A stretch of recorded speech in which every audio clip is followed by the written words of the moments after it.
Hi guys, and welcome back to Maqaroon. So today I'm filming from my new apartment, which is completely empty at the moment, and that's why the background looks a bit boring, but I can't wait to show you guys everything once it's been decorated. I'll be posting a lot of stuff on Instagram over the next few months, so be sure to follow me at Maqaroon if you want to see the progress. So as promised, this is going to be my birth story. I think it might be interesting because the majority of YouTube birth videos are all about a natural or vaginal birth. I had a planned C-section, so I think this video could be interesting to anyone who's curious to know how that goes, or if they're told that they have to have one themselves. So first of all, I want to clarify that a planned C-section or elective C-section is completely different to an emergency C-section. I am in no way comparing my experience to women who have had emergency C-sections because most of those are usually really quite traumatic. If you've watched my pregnancy video, then you'll know that I didn't have the most straightforward pregnancy. There were quite a lot of health issues and complications involved. So when it came to the choice of birth, I decided to go for a C-section because I was just mentally so tired at that point. I wanted something where I knew everything was as well controlled as possible. Some of you might be wondering, how do you even go about getting an elective cesarean? So in my case, the topic first came up during my 26-week checkup. My doctor basically said, if you want to have a natural birth, then you should look into childbirth classes. However, in my case, because I had lupus, I would actually be eligible for a C-section if I wanted to. And for me, that was fantastic because honestly, I wanted a cesarean. I've always wanted one.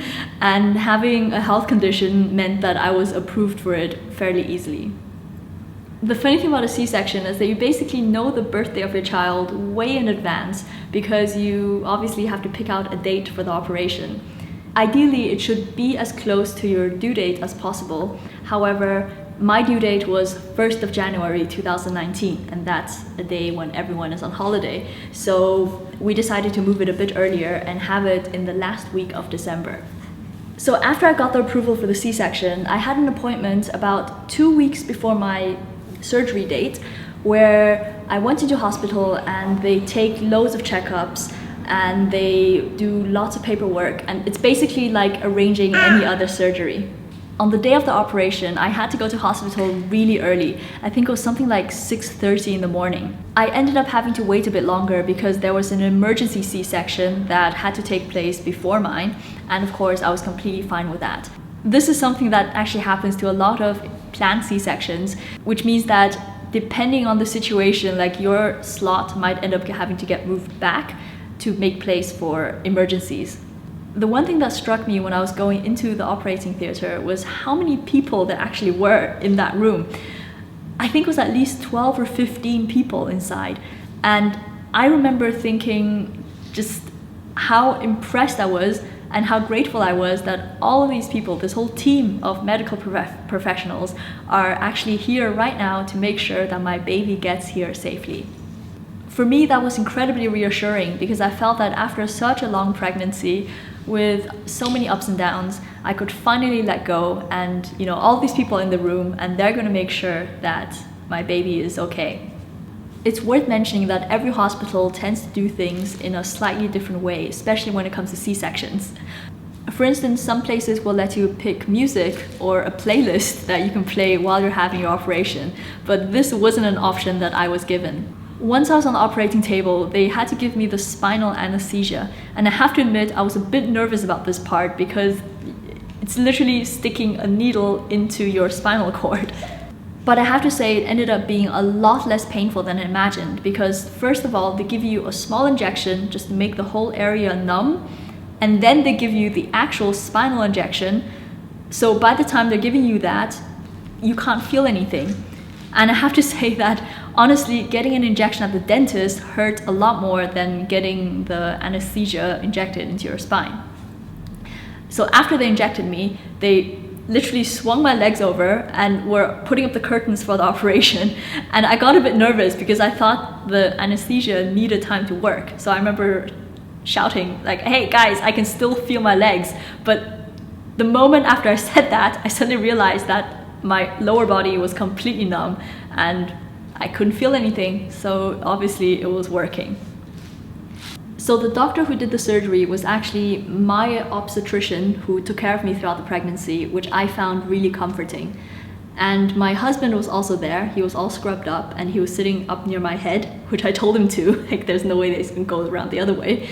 And there was also a really nice anesthesiologist, such a hard word to pronounce, who was sitting next to me, and he explained everything the whole time, and he was just made the whole experience so relaxed. So I was lying there and there were curtains up, and I remember I was trying to avoid looking at any reflective surface because I was really worried that even though they put curtains up, there might be some kind of lamp or a light which would reflect the surgery onto there, and I really didn't want to see any of it. From the moment they start surgery, it just takes minutes before the baby gets there. I can barely remember what happened in that bit of surgery before the baby came out because the time is so short. I just remember that he was cutting something and then you do feel pressure. I think at one point he said, "You're gonna feel me press on your stomach." And honestly, I can't remember feeling much at all. But then all of a sudden you just hear a baby cry, and it's the best moment ever. So once Isabel came out, they showed her to me, and then they took her away and cleaned her up quickly and then brought her back and put her on my chest so you can have skin-to-skin contact. It's kind of hard to describe all the feelings in that moment right after you hear the baby cry.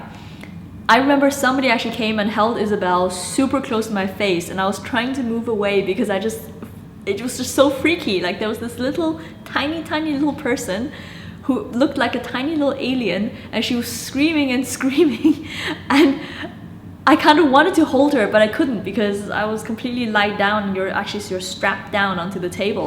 So it felt really unnatural to kind of lie there and try to take care of your baby while you're lying completely flat. At one point she was lying on my chest, and I was terrified that her nose would somehow be pressed against me and she'd suffocate because I couldn't move and she couldn't move, and I was freaking out and I was telling everyone like, "Hey, I don't think she can breathe." And I remember my doctor, who was very calmly sewing me up on the other side, he was like, "Just listen to her cry. I don't think she has any problems breathing if she can cry like that." And of course he was right. So the rest of the C-section just passed very quickly because I was holding Isabel and I was like, my brain was like a million miles away, and luckily I didn't have any side effects either because sometimes your blood pressure might go up or down, but I didn't have any of that.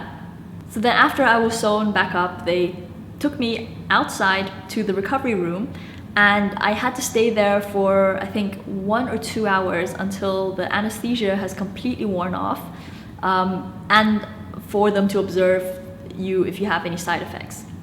While I was in the recovery room, I did have a small blip, which was once the anesthesia started wearing off, I felt a bit of pain and I got a bit anxious because I wasn't sure whether the pain level would go up after that. So I asked the nurse if I could have some painkillers.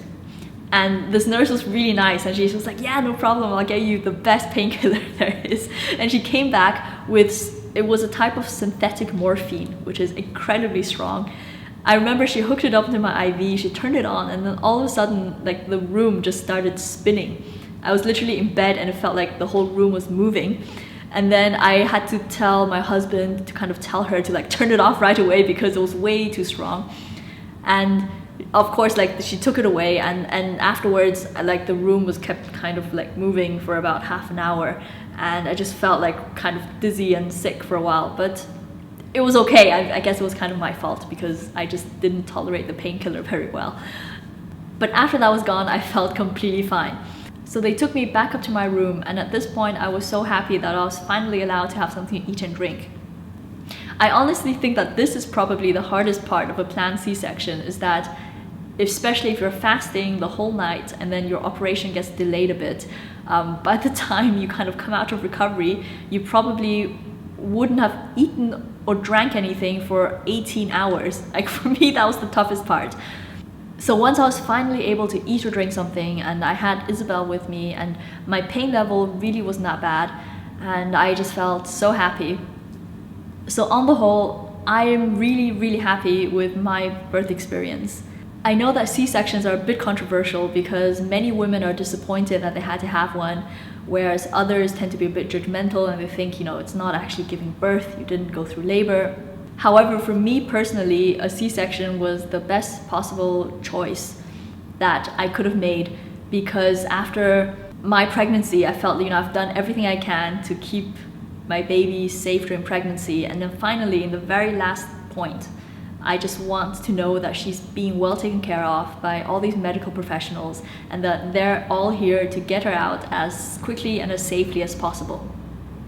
Thinking back the first couple of days, it was quite painful because you have stitches inside you, you've got all the bandages, there's a lot of blood, and you're still trying to somehow take care of a newborn, and then if you're breastfeeding, then that's a whole different load of pain. I'm not going to get into that right now. However, there are lots of amazing moments and there are lots of painful moments, and both of them sort of balance each other out. So in the end, you look back and it's actually, you just remember the good parts. Oh, and one last thing, the actual incision of a C-section is a lot smaller than I thought. I think my scar is literally only about this wide, and it's really low down. I can't even show it on camera because it's literally sort of in your pubic area, and it gets covered up by underwear or by bikini, and no one's ever going to see it. So thank you so much for watching, and I hope this was interesting. If you have any more questions, then check the text box below because I've added a bit more information in there. I'm Joanna, thank you for watching, and I'll see you in my next video. Bye!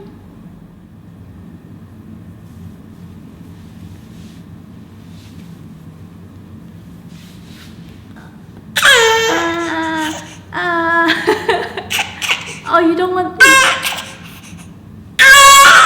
Someone's bored. Someone's bored.